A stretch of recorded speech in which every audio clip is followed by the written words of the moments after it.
Assalamualaikum warahmatullahi wabarakatuh. Shalom, Om Swastiastu, Namo Buddhaya, dan salam kebajikan.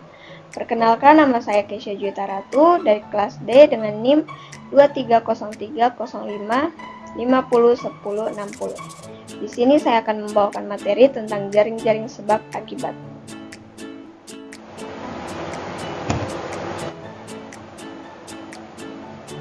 Penyakit seringkali muncul akibat interaksi kompleks antara berbagai faktor.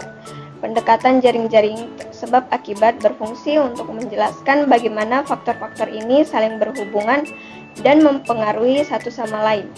Dalam presentasi ini, saya akan membahas konsep dasar ini. Yang pertama, faktor penyebab penyakit, interaksi faktor penyebab, dampak penyakit, contoh kasus, pencegahan dan penanganan.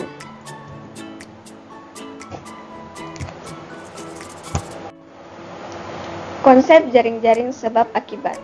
Jaring-jaring sebab akibat adalah model yang menggambarkan bagaimana berbagai faktor berinteraksi untuk mempengaruhi kesehatan. Ini mencakup faktor lingkungan, perilaku, genetik, dan sosial. Dalam jaring-jaring ini, satu faktor bisa menjadi penyebab langsung atau tidak langsung dari faktor lain. Misalnya, kemiskinan dapat mempengaruhi akses terhadap pendidikan yang pada gilirannya mempengaruhi kesadaran kesehatan dan perilaku. Faktor penyebab penyakit terbagi menjadi 4. Yang pertama, faktor lingkungan.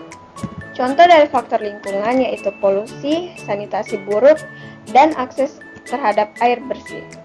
Lingkungan yang tidak sehat dapat menyebabkan berbagai penyakit. Misalnya, polusi udara dapat meningkatkan risiko penyakit pernapasan, sementara sanitasi yang buruk dapat menyebabkan penyakit menular. Yang kedua, faktor perilaku. Contoh dari faktor perilaku yaitu diet tidak seimbang, merokok, dan kurangnya aktivitas fisik. Pola perilaku individu berkontribusi terhadap kesehatan. Diet yang buruk dan kurangnya olahraga dapat meningkatkan risiko penyakit kronis seperti diabetes dan penyakit jantung. Yang ketiga, faktor genetik. Contoh dari faktor genetik yaitu riwayat kesehatan keluarga dan predisposisi genetik. Faktor genetik dapat mempengaruhi kerentanan seseorang terhadap penyakit. Misalnya, jika ada riwayat penyakit jantung dalam keluarga, risiko individu tersebut untuk mengembangkan masalah serupa meningkat. Yang keempat, faktor sosial. Contoh dari faktor sosial yaitu status ekonomi, pendidikan, dan dukungan sosial. Status sosial ekonomi dapat mempengaruhi akses terhadap layanan kesehatan dan informasi kesehatan. Individu dengan pendidikan yang lebih tinggi cenderung memiliki pengetahuan kesehatan yang lebih baik.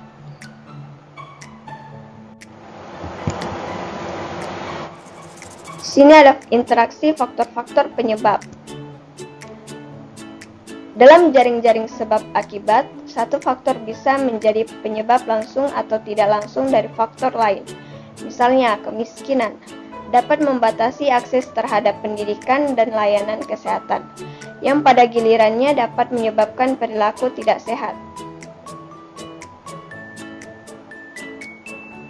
Pendidikan rendah dapat menghasilkan pengetahuan kesehatan yang buruk, yang berkontribusi pada pola perilaku tidak sehat seperti diet yang buruk dan berkurangnya aktivitas fisik. Dampak penyakit. Yang pertama ada kesehatan masyarakat. Penyakit yang meluas dapat meningkatkan angka kematian dan beban kesehatan di masyarakat. Ini dapat mengganggu sistem kesehatan dan meningkatkan biaya perawatan kesehatan secara keseluruhan. Kualitas hidup. Penyakit tidak hanya mempengaruhi kesehatan fisik, tetapi juga kualitas hidup secara keseluruhan. Penyakit kronis dapat menyebabkan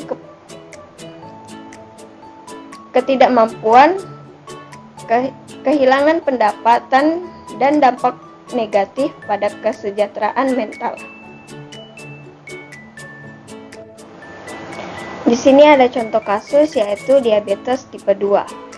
Faktor penyebabnya yang pertama genetik, riwayat keluarga, lingkungan, akses terhadap makanan sehat, perilaku kurang bergerak, dan diet tidak seimbang. Dalam kasus diabetes tipe 2 ini, faktor genetik dapat meningkatkan risiko. Tetapi perilaku seperti pola makan yang buruk dan kurangnya aktivitas fisik juga berperan. Lingkungan yang mendukung gaya hidup sehat dapat mengurangi risiko. Selanjutnya, pencegahan dan penanganan. Di sini terbagi menjadi 3. Yang pertama, pendidikan kesehatan. Memberikan informasi yang tepat kepada masyarakat tentang gaya hidup sehat dan pentingnya pencegahan penyakit. Ini mencakup program penyuluhan dan kampanye kesehatan. Yang kedua, intervensi lingkungan. Meningkatkan kondisi lingkungan seperti memperbaiki sanitasi dan menyediakan akses terhadap air bersih dapat mengurangi risiko penyakit. Lingkungan yang sehat mendukung kesehatan yang lebih baik. Yang ketiga, dukungan sosial. Membangun jaringan dukungan sosial yang baik dapat membantu individu mengatasi stres dan memperbaiki kesehatan mental. Dukungan dari keluarga dan komunitas sangat penting dalam pencegahan penyakit. Kesimpulan dari materi ini yaitu pendekatan jaring-jaring sebab akibat membantu kita memahami kompleksitas timbulnya penyakit. Dengan mengenali interaksi antara berbagai faktor, kita dapat merancang strategi pencegahan yang lebih efektif. Kolaborasi antara individu, komunitas, dan pemerintahan sangat penting untuk meningkatkan kesehatan masyarakat dan menciptakan lingkungan yang mendukung kesehatan. Sekian dari saya, mohon maaf bila ada kekurangan dan kesalahan kata. Saya ucapkan terima kasih. Wassalamualaikum warahmatullahi wabarakatuh.